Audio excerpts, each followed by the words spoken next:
If your garden isn't growing and thriving the way you envisioned, there's usually a simple reason why. Beginning gardeners often make the same few gardening mistakes, and most of them are surprisingly easy to fix once you know what they are.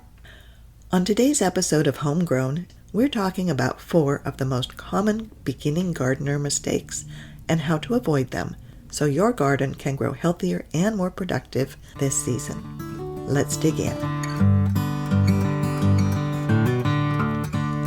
Welcome back to Homegrown, your backyard garden podcast. I'm your host, Kathy Rogers from OakHillHomestead.com, and today we're talking about 4 common mistakes that gardeners often make. Are you wondering why your plants aren't growing the way you expected? Maybe the leaves are turning yellow, or worse yet, brown, or the plants just aren't thriving, or you're wondering whether you're watering too much or not enough? Most of the time, it isn't bad luck or a lack of skill. It often comes down to just a few very common beginning mistakes. And the good news is, they're incredibly easy to fix once you know what they are. The truth is that many of these mistakes happen simply because we start planting before we've really planned the garden. Let's walk through the 4 mistakes that I see most often, and I'll tell you what to do instead, so your garden will grow healthier and more productive this year. Mistake number 1 is planting the whole packet of seeds. Now, seed packets are a wonderful thing. They're inexpensive, they're easy to store, and they're full of possibilities. But they can also be a little misleading for beginners. Many gardeners assume that when they open a seed packet, they're supposed to plant the entire thing. The trouble is that most seed packets contain far more seeds than a typical home garden actually needs, especially if you're gardening in a small space. When you plant the whole packet, 2 things tend to happen. First, you end up with far more plants than you have room for, or more than you can care for and use. And second, everything matures at the same time. Suddenly, you have more lettuce or radishes or beets than you could possibly eat in 1 week. A better approach is to plant just a portion of the seeds and save the rest for later. Most seeds stay viable for several years if you store them in a cool, dry place. You can also use succession planting, sowing small amounts every few weeks so that your harvest is spread out over time instead of arriving all at once. This works really well. Instead of harvesting 3 dozen radishes that need to be dealt with all at once, you can plant a dozen seeds, then a dozen more, and a dozen more, and have a smaller harvest at one time, but over a longer period. And planting the whole seed packet leads to another mistake that often happens right alongside this one: planting too close together. When seedlings first sprout, they look so small and delicate that it feels almost wasteful to space them very far apart, especially if you have a small garden. The spacing guidelines on seed packets can seem exaggerated when you're looking at those tiny little plants. But those recommendations are based on how large the plants will become once they reach maturity. When plants grow too close together, they start competing with each other for sunlight, water, and the nutrients in the soil. Air circulation around the leaves also becomes limited, which can encourage disease. So give your seeds or transplants plenty of space so the plants won't be overcrowded. This one is particularly hard for me. My tomato transplants look so small in that garden bed. Surely I can fit another plant in there, right? It's hard for me to stick to that recommended spacing of 18 to 24 inches. 2 feet? I could surely put another plant in there. And likewise, you shouldn't plant more than 1 tomato plant in a 5-gallon bucket. Just saying, no matter how tempting it is. Another part of this mistake is something that many beginners struggle with emotionally: thinning seedlings.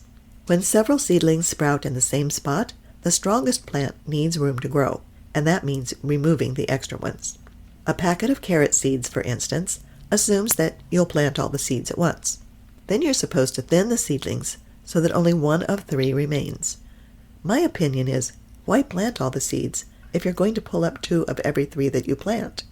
Instead, plant them far enough apart that the mature plants will have enough space to grow and thrive, and save the remaining seeds for planting later, maybe in your fall garden or even next spring. But on the other hand, carrot seeds in particular are tiny, and they are hard to plant deliberately, and they often do end up growing too close together. And in that case, we need to thin them out to give them plenty of room to grow. I know it can feel painful to pull out healthy little plants, But thinning actually allows the remaining plants to grow stronger and produce more food, so it is a necessary task. One healthy, well-placed plant will almost always outperform several crowded ones. If your seedlings are very thick and still too tiny to pull without disturbing the ones beside them, you can cut the stems with scissors. Overwatering is probably one of the most common gardening mistakes. After all, plants need water, right? But what many people don't realize is that plant roots need oxygen too. When soil stays constantly wet and soggy, those roots can begin to struggle, and eventually they can rot and die. Instead of watering on a strict schedule, it's better to check the soil first. A simple method is the finger test. Push your finger an inch or so into the soil, up to your first knuckle. If the soil feels moist, your plants probably don't need more water yet. If it feels dry, then it is time to water. And when you do water, give your plants a good deep watering instead of frequent shallow watering. This encourages roots to grow deeper and makes your plants stronger overall. If you're growing vegetables in containers, remember that containers dry out faster than garden beds, especially as temperatures begin to soar in the summer. Use the finger test here too, but be aware that you'll probably need to water more often than an in-ground or raised bed garden. This last mistake can affect the success of your entire garden, not paying close attention to the sunlight. Most vegetables need about 6 to 8 hours of direct sunlight every day in order to grow well and produce a good harvest.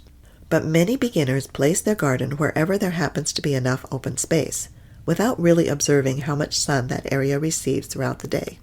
Another factor is plant height. Taller plants can easily cast shade over shorter plants if they're not positioned carefully. Even just spending a day or two watching how sunlight moves across your yard can help you choose a better garden location. If you're just getting started with gardening, one of the best things you can do is spend a little time planning your garden before the season really gets going. Over the years, I've learned that many of the mistakes we talked about today, things like overcrowding, the wrong location, or planting more than you can manage, often happen simply because we don't have a clear plan. And that's actually why I created my new workbook, The Homegrown Garden Blueprint. It walks you step by step through planning a successful garden, choosing the best location, deciding what to plant, understanding spacing, and organizing your garden layout so your plants have the best chance to thrive. If you'd like a little guidance as you get started this season, take a look at the Homegrown Garden Blueprint. You'll find the link in the show notes. Gardening is one of those skills that we learn by doing, and every season teaches us something new, no matter how long you've been at it. Let's quickly review the 4 mistakes we talked about today. Planting the entire seed packet.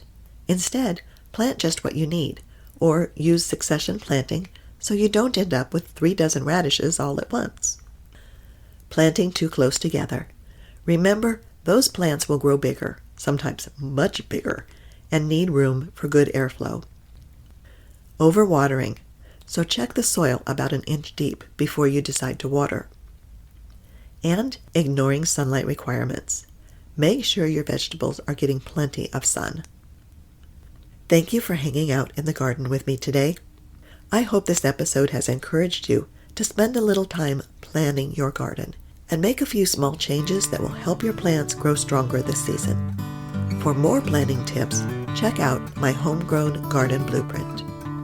I'll see you here next time on Homegrown, your backyard garden podcast.